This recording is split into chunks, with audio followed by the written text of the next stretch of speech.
how do you explain AI to consumers and how do you make it useful to consumers, right? There's so much potential built into what AI can do, but it's sort of trying to figure out like, okay, where do you start? How do you educate people? What is the thing we want it to do?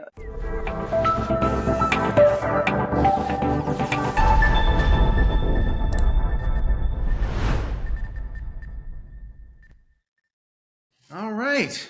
Well, thank you for doing this. I really appreciate it. Congratulations on your podcast. I have always wanted to have a podcast, so I'm really excited that I have not done anything about that, but you have, and that I can be a guest on your podcast.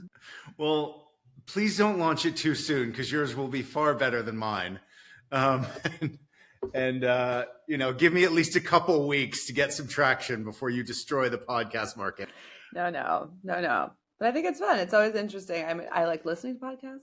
I'm sure this is not what the world needs, but I did start it came about because I just started thinking about kind of creative systems and things like that. And I think I told you I always loved that Josh Lyman quote in The West Wing of, I don't want to be the guy, I want to be the guy counts on. And I feel like that's so many of us in the creative industries, that's where we come from, is wanting sweet creatives to rely on us for stuff. Yeah. You build the roads for the creative process. And so it's interesting, and people use them all the time, and sometimes you're acknowledged for that and sometimes you're not. And people for sure notice when there are no roads, but it's not always easy to figure out or I think understanding, getting attribution for that is it's difficult, right? Because you are also in a place where I very much believe that production is in service of a creative vision that somebody needs to have, and you can elevate the creative vision, but that was the part that was always like magical. And I wish my brain had it. It doesn't. I can see systems and I can see operations much easier. I'm like, oh, there's 74 permutations coming out of this, and this is how it can happen. But the fact that you just told me like, a rhombus is a square on its side, and whatever else, you're like, whoa, I didn't see the world that way. Like, it just looked like a square to me. So I think that's interesting. I think where those partnerships are really successful, you clearly see it elevate the work because there's a very strong yin and yang to it. But I think you need that initial spark for sure. Well, let me kind of introduce you properly. I'm really excited that we're going to have this chat. You're the global head of production for products and services for Google, which covers all manner of things from devices through to AI and Gemini. And you recently had the big Super Bowl commercial, which was great. But can you kind of give me just the history of your path, when we first met, you were a poli-sci major at Georgetown, graduating a year early because you're just that clever. And then, obviously through Amsterdam, and you've had a really interesting path through to production from starting as business affairs and paralegal and things like that. Could you just take me just a short history of your career? I moved to Amsterdam, and there was a job posting at an ad agency. I had applied for all sorts of jobs. Like, maybe I can be like a assistant on this thing, or maybe I could do this. And there was a job for a business affairs assistant at an advertising agency called 180. And a business affairs assistant basically is somebody who can have, reads a decent amount of contracts, understands business to some extent, but really an assistant level position. And it was a job. I had worked at a bank. I had worked at a law firm. I had done some previous work at I had a summer internship at Gucci doing visual design. So I actually had a sort of trifecta that to the extent that anyone is qualified for any job at 22 was fairly qualified to be a business affairs assistant. And there was a guy called Peter Klein, who was the head of production, who hired me, and a woman named Chris Barron, who was the head of business affairs. And they were like, what is this odd American girl doing in Amsterdam who's been to Georgetown, worked at a law firm? Like, sure, we should hire her for 28,000 euros a year. And they did. And that was amazing. And when you go from making 9 euros a week, handing out flyers outside of the Anne Frank house, trying to pitch people on a comedy show, and you realize that things are, it was a great win. And so my first job in advertising was, 180 had just won the global Adidas business. It was a tiny company. I was employee number 66, and all 66 people were no longer at the company. And I trafficked this amazing Adidas commercial or Adidas campaign called Impossible is Nothing, which was all about human potential. And I realized that being in this environment of advertising, which was a mix of art and commerce, was like, wait, this was the place where both sides of my sort of brain and soul could be fed. And I loved it. And so from there, I was, deep in the business affairs world for a few years. And then as business affairs worked really closely with production there, that's a model that I hugely believe in. I think that should be a very, very, very strong partnership. Business affairs was also taught there to be like, how do you find the yes in the wall of no? Which I think is a huge piece of it. And then as I got closer, I realized I wanted to be more on the production side of it, to be more in hand with the creative, making the decisions of how things come to life. So I petitioned Peter Klein, who had hired me off the street. He fortunately at the time had a back injury and I think was on a fairly significant amount of Valium. So I asked him if I could move from being a business affairs assistant to a production assistant, and he agreed. And so I moved into a production track there in Amsterdam. And then the business continued to grow. And we won a big piece of Sony business in the US. So they opened up an office in LA. And I moved to the LA office. And it's been about 7 years working at 180 and under Peter's guidance and in that ecosystem, which is a very production forward, it's a very creative production environment. And then at that point, you sort of like, I was a producer. I had like a skill set and I knew how to do it. And I think the next challenge for me was then like that notion of like leaving the nest of like, can I go do this elsewhere in the world? And so Amsterdam's a very unique environment for that, actually, because I think by virtue of the fact that just hiring somebody new requires flying them in, moving them and whatever else, there is this notion of, if somebody's good here, maybe we can move them here. And you're right, that nest mentality where you're very supported is a uniquely Amsterdam quality. And like you had Pete Klein moving you from business affairs to production. I had Tom Dunlap at Wyden and Kennedy move me from the editing room to production. And I think that lateral movement is very rare at a lot of other places where there's a constant stream of people who specifically want to go into a department, and it's easier to hire rather than trusting. Because if you move someone over, you also create a void, don't you? I think I sometimes wonder, and if size and scale plays a part of it too, right? Like you're at these smaller companies, you have proximity to these leaders and people with expertise and experience, and you work with them and they look out for you. I mean, he was really just looking out for me. Tom was looking out for you and saying like, wait, if this is where you want to go, how do we support you doing that? And build the potential in it. And, it's interesting. And I argue John Petroulis, who's another huge mentor and champion of mine, is the person who moved me from being an executive producer to a head of production, right? And that's a shift because you go, from having, you always have a boss, but at the same time, it's like you're the leader of the full team as opposed to being a part of the team. And that job structure and that change is significant. And I think having people who believe in your ability to make the turn and then support you once you do is really critical, because the reality is, your day one of being a leader is you're not a great leader, and there's a lot to learn there, and then it was interesting for me. So I went from, 180 LA up to San Francisco, and then I moved to New York as an executive producer, and I ended up at BBH and moved into the head of production role at BBH. And, I remember the first time someone came in and asked me for a raise, and I was like, wait, you just do that? Like people just come into your office and just ask you for a raise? And, I had never done anything of the sort. I had always like prepared a dossier and like,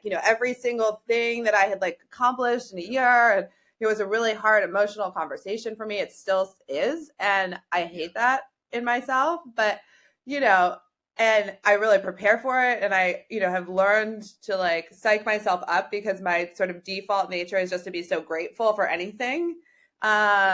And when somebody just came into my office and was like, I've been doing a lot of work, I've been working overtime, I really think I deserve a raise, or I'm probably going to go start looking for another job. I was like, that's it? Like, that's like, you just like, there's no like, there's no I like didn't walk see you up to taking the deep thing. breaths There's outside of my office before. Like, and I was like, I've been doing it all wrong the whole time.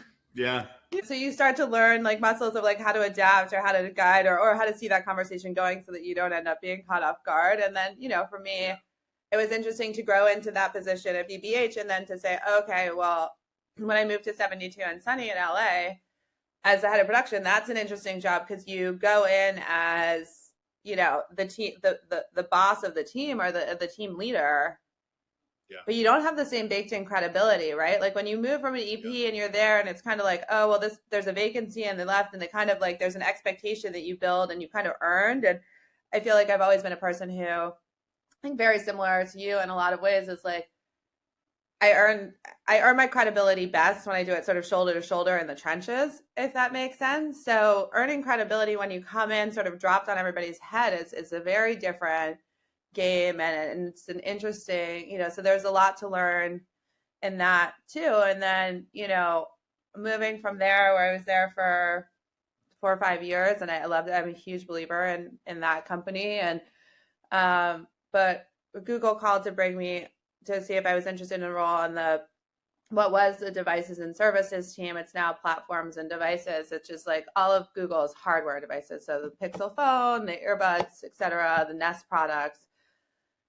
There's an aspect of when I was interested to move and, Google is so enormous and the scale is so huge and the reach is so huge that is just like an interesting and for somebody who loves to solve problems and solve complicated problems. It's like, oh, there's like infinity potential here, and the reality is also Google has a phone product called the Pixel, which is trying to go up against your iPhone and which is like the most beloved brand, and has done marketing so incredibly well. So there's a sort of David and Goliath aspect to it. Well, certainly, but like nobody really. Yeah. Thinks any of other Google conversation, as being a Google's Goliath. Yeah. So it's like this really, it was a challenge to me on a lot of different fronts that both sort of, I think, creatively, operationally, and intellectually really exciting. And it's been, a sort of chaotic and tumble dryery 2.5 years, but it's fun and it's exciting, and all of the reasons that I came here are still the reasons that are here. So it's interesting to evolve and keep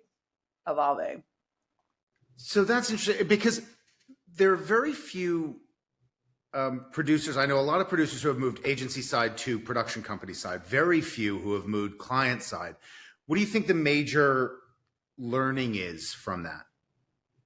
I think there's a couple of things. I think scale is relevant here. I think a lot of companies, do you need a producer full time? Do you have enough marketing to do? That was always like when I was looking at going client side, it was like, is there going to be enough for me to do that's going to keep this interesting? I think when you become a head of production, one of the things that you learn to do is you kind of gear shift in 30-minute intervals, right? And you're like, oh, we're doing this problem, we're doing that. And you're used to having a lot of balls in the air. And I really enjoyed that. And I think when you have a company that does 1 or 2 significant marketing beats a year, which may meet all of your goals and be the right thing for you to do, I don't necessarily know that you need a me on staff, to be honest with you. Like what is the marketing model that makes sense for you?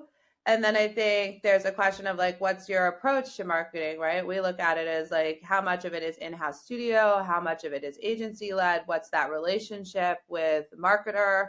So I think there are a number of different factors that drive the scale of it. I will say, I think tech, in part because I think the products are complicated and evolving so quickly, has leaned into having a lot of tech companies. If you look at Meta, Pinterest, at Adobe, us, like have Apple clearly, a built-in creative layer that is very close to the product. And that creative layer is like brand strategy, creative and production. Production also in these environments tends to operationalize a lot of the creative into the rest of the org, and the org can be quite complicated, but the product, certainly on like the Google side, it is innovating and changing at such a rate that if you are not eat, sleep, breathing it all the time, it's really hard to keep up. I mean, even in our agency partnerships, one of the things we're really looking to do is how do we create more meaningful, more embedded relationships with very specific humans, at these agencies, to say like, okay, you're our person, you're going to embed with us, you're going to understand this stuff as well as we do, because it is, I mean, it's changing minute to minute, and the AI of it all is certainly pushing that. So you need somebody to really ride the wave with you, because you're in there and sometimes it goes better and faster than you expected, and that creates chaos. And sometimes the thing that was the dream is like, actually, it turns out that it's significantly more complicated. And as we've gotten it into dog food or beta testing, it hasn't come off. So we need to pivot. And, I think that may be why, from a structural alignment reality, you see so much of these sort of in-house creative teams in the big tech world. The AI of it all, as you say, like, I imagine obviously, Google runs, one of the leading language models out there. The first model, Gemini, stated to be, natively multimodal. I mean, I would imagine, so much of what we do is helping companies kind of progress in their AI use cases and create workflows and agents and things like that. I guess my question is, one would presume that a company that's creating that sort of technology is rolling it out incredibly quickly in all of their, departments and workflows and things like that. How does that look when you're in there? How does that work? I mean, I would, is it coming faster in your work day than it might be anywhere else? I think yes. And I mean, we get access to the internal, like the development phase. It's called dog fooding. And it's like you eat your own dog food, and it's sort of like, it's like a little bit messy, but you work through it.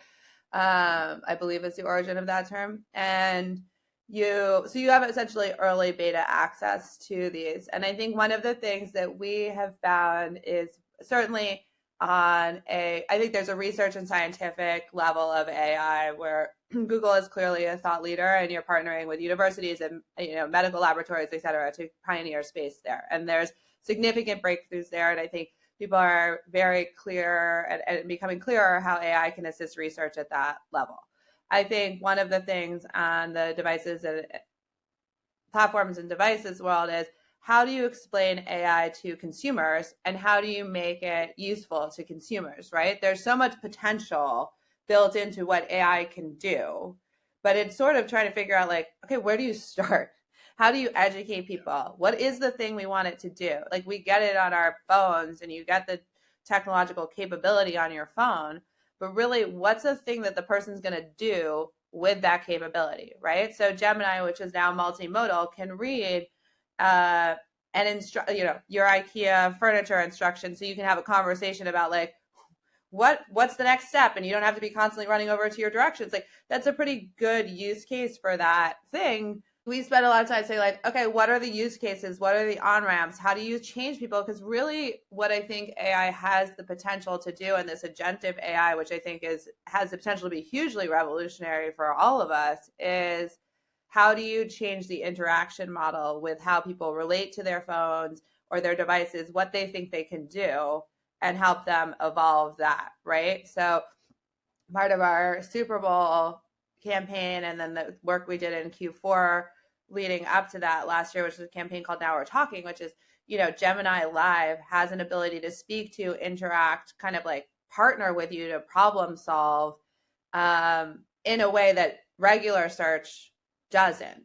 Like, can you talk to me about what the cost of hotels is for this weekend in Rome, Paris, or Milan, and try to compare it? And it has an ability to search multiple things at once and pull you information in a synthesized way that regular search does not do.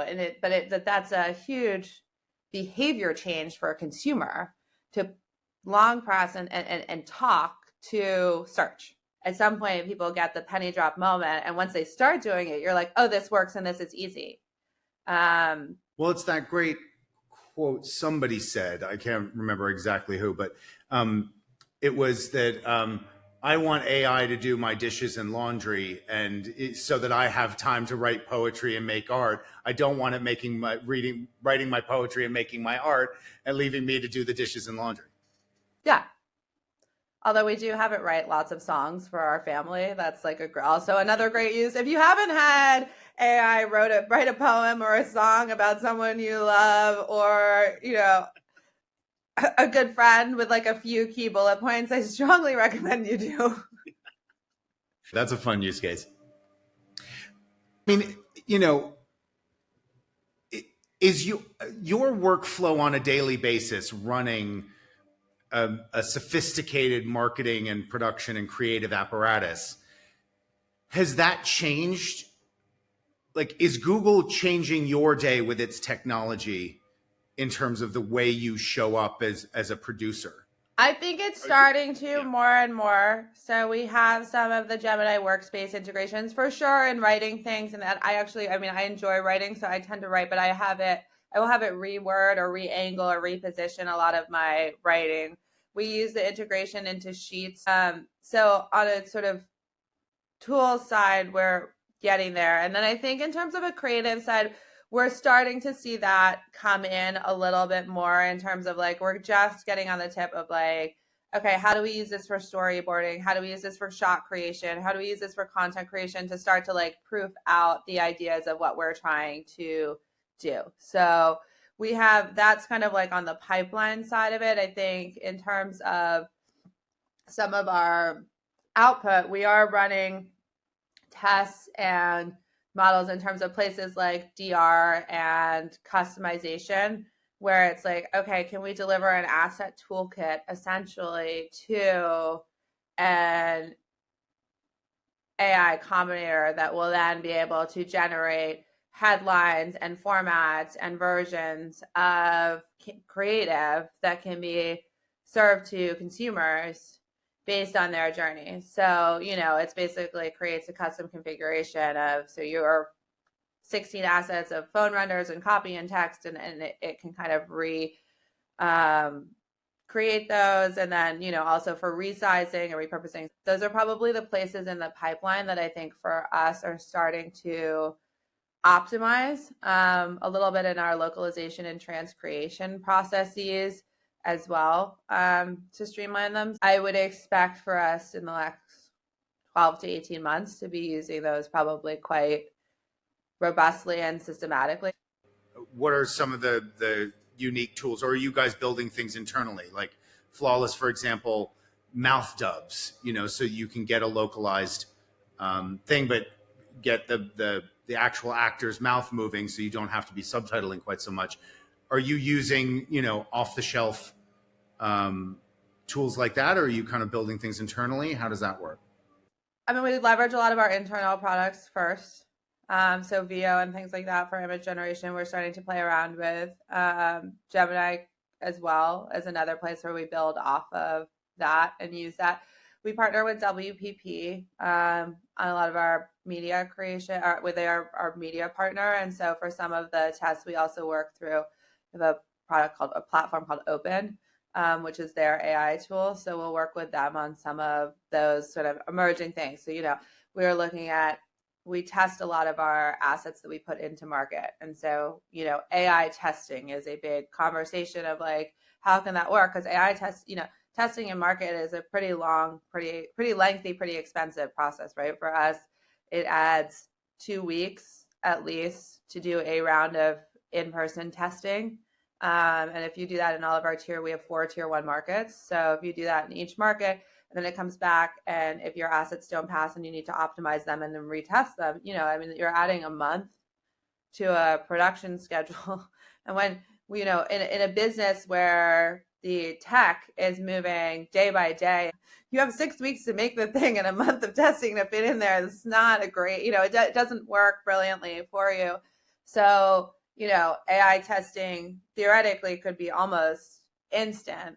The problem is it's not there yet, right? It doesn't recognize humor. It doesn't recognize sarcasm. It doesn't necessarily recognize all talent or celebrity or the cultural nuances of some of it. So I think that's the place where we see a lot of potential in how AI could evolve the business and evolve it quite very rapidly. It's not quite there yet. So things are sort of in beta that as they come out of beta, I think will, create a lot of change. And to me, change creates opportunity. One of the biggest shifts, obviously, that was happening prior to COVID and then obviously accelerated aggressively during COVID was remote work, but also the move towards a lot of social marketing.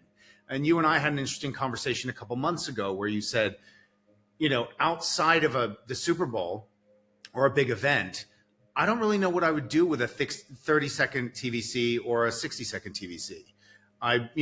We do a lot more, communications that are, outside of that traditional budget and media spend. How has that changed as you've moved through your career? How has that changed, and how has the workflow changed around it? That's a great question. I mean, I remember when I started and it was like, okay, here's a 3-spot TV campaign, you're out of home, billboard, and a print asset. To be honest, that was it. And then we got into like, web sprites and like little animation pieces that could move. And, I think now it's interesting. I mean, we sit at a global team, so I'm a center of a global hub, and media markets are very different globally in terms of what exists. On our side, in our we have a hub and spoke model. So there's a global team that sits centrally that I'm a part of, and then we have local market teams, and our countries are tiered: tier 1, tier 2, tier 3, tier 4 markets, based on market opportunity and media spend. And so there's sort of product marketing, there's lifestyle marketing, and there's creator marketing. And so how do those things work together to create a fully fleshed out brand? And then what parts of that ecosystem should be created where? Okay, how do you build a system where the product assets probably should be centralized, because those are you want them to be consistent in every market. Some version of the lifestyle content, probably customized for different markets from a representation or messaging perspective, should be created locally. And then you have creator content where I think there's a mix of, some global celebrity potentially, or you leveraging talent on a global and centralized level, but also then getting into markets where you are leveraging local talent for relevancy, for cultural context, and it's a much more complicated ecosystem of like, okay, what are all the moving pieces and the parts to tell a truly connected brand story at every touch point. And I think when we talk about them as surfaces, and the reality with social media and, I think also just quite frankly, like the proliferation of video through all the different touch points in our lives, is that there are so many different surfaces. We've been moving away from static out of home, but like digital out of home is actually being really effective for us. Yeah. Tech companies are incredibly good at feedback loops, aren't they? And A/B testing. And these are all kind of terms that are very tech company oriented. So I'm not surprised, I guess, that Google, when it comes to its advertising, is creating a really good feedback loop for the effectiveness of digital out of home and things like that.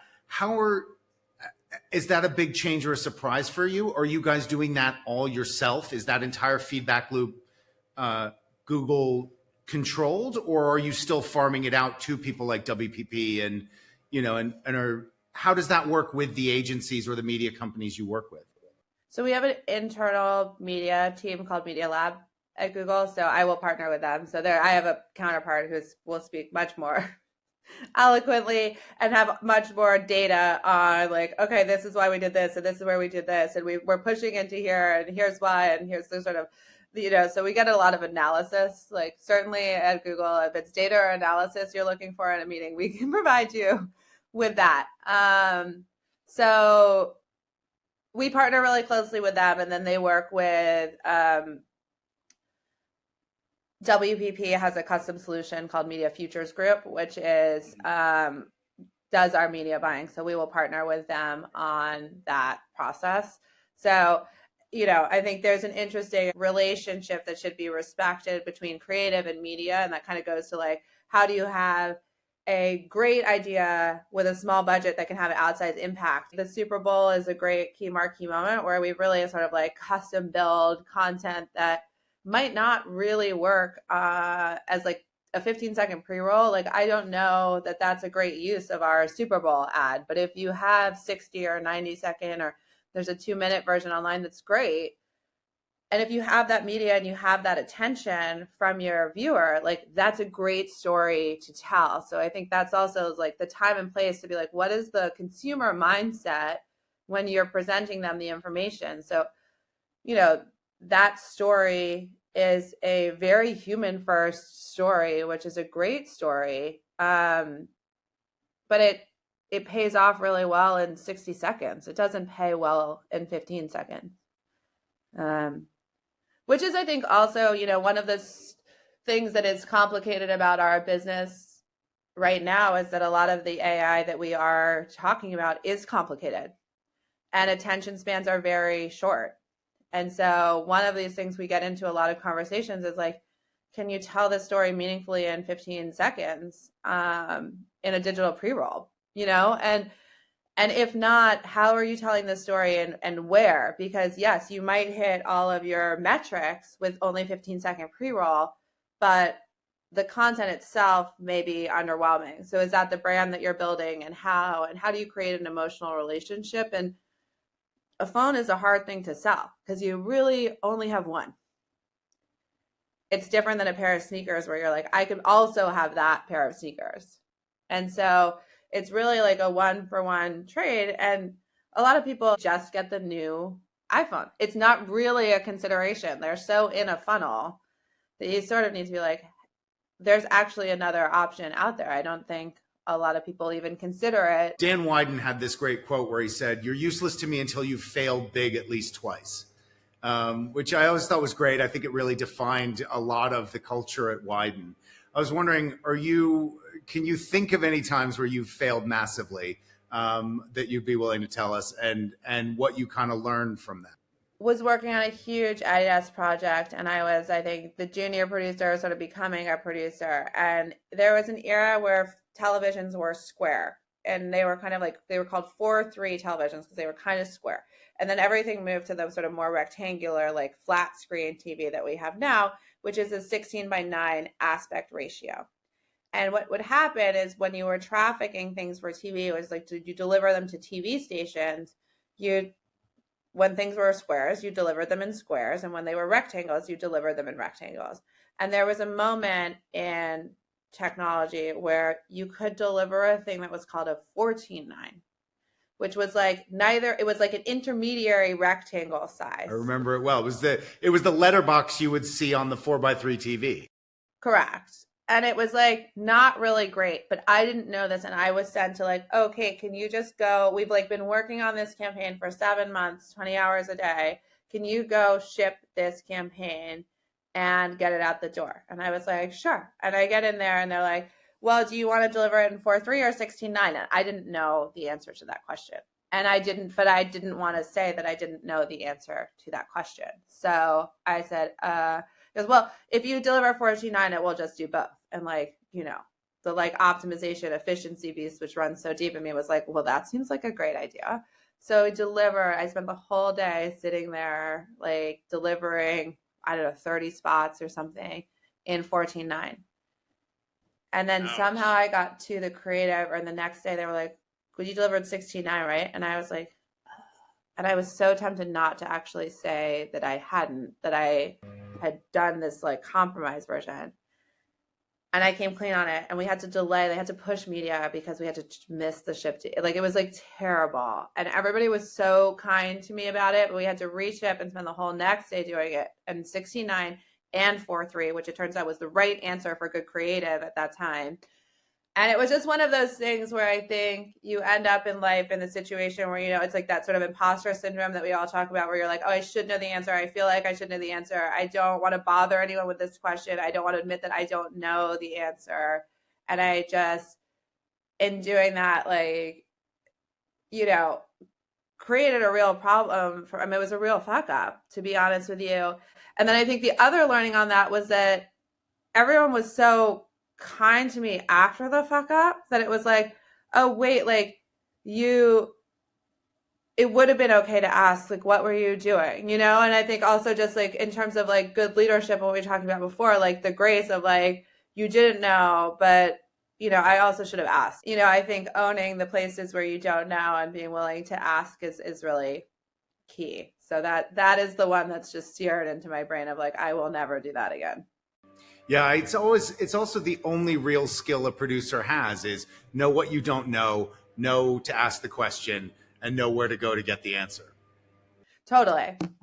I also once forgot to like have all my little Excel things add up, and I like missed a row and had to make up $600,000, I think, within like a $2.6 million budget, because I had the client sign off on 2.6 million. So I will tell you, I will never, ever not double, triple check a spreadsheet before it goes out.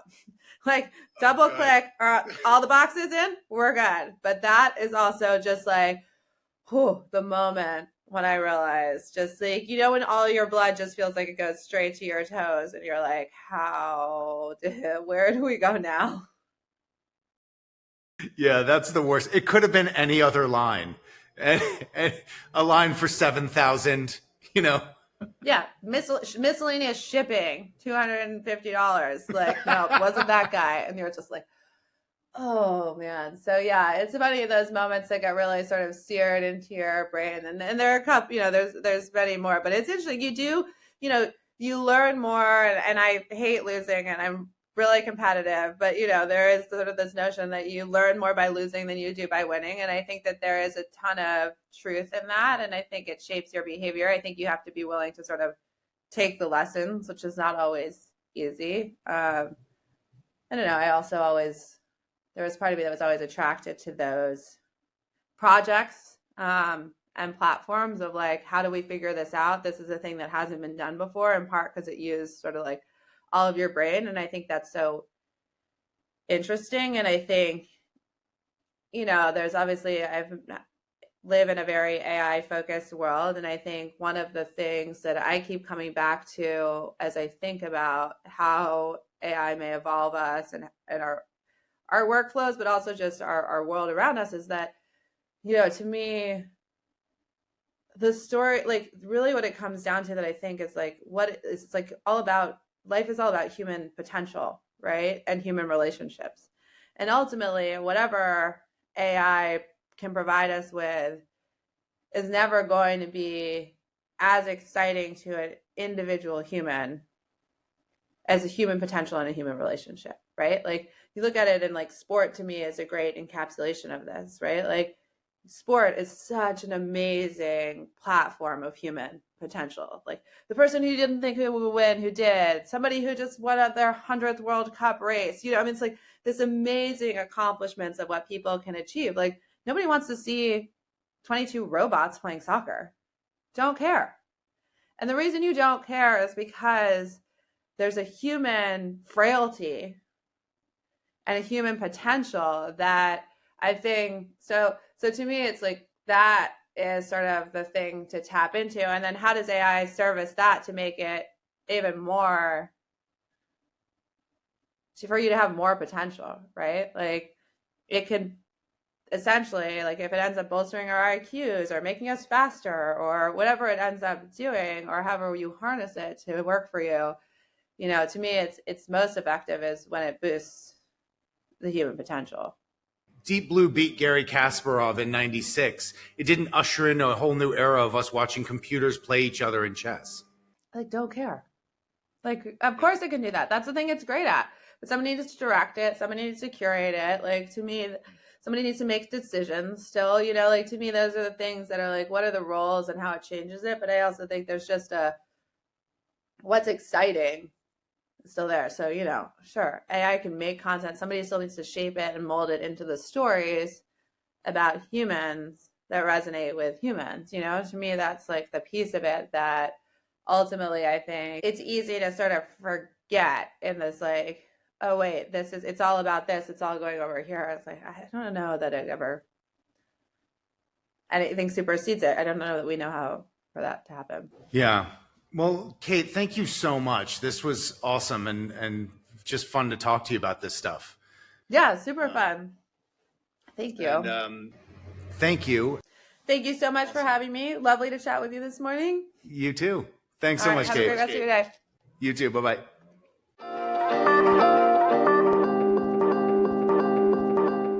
So that was a fun conversation with my dear friend Kate. I really enjoyed chatting with her about, how, AI isn't just a tool. Hopefully, at its best, it's a way to enhance human creativity. It was great to hear her describe how Google's using it to streamline production workflows and versioning. But it stood out to me how the creative industries are going to have to use kind of a light touch with AI. There are no clear answers to creativity. It isn't really math, it's more like jazz. So it underscores how creative support teams are going to have to engage with it while making room for creative inspiration. And that's kind of everybody's responsibility and always has been. That's not going to change. So, like, how can AI handle the mundane tasks so creatives can focus on what matters to them? Anyway, thank you for joining. If you made it this far, thank you. And I hope you'll tune in next week. Thank you.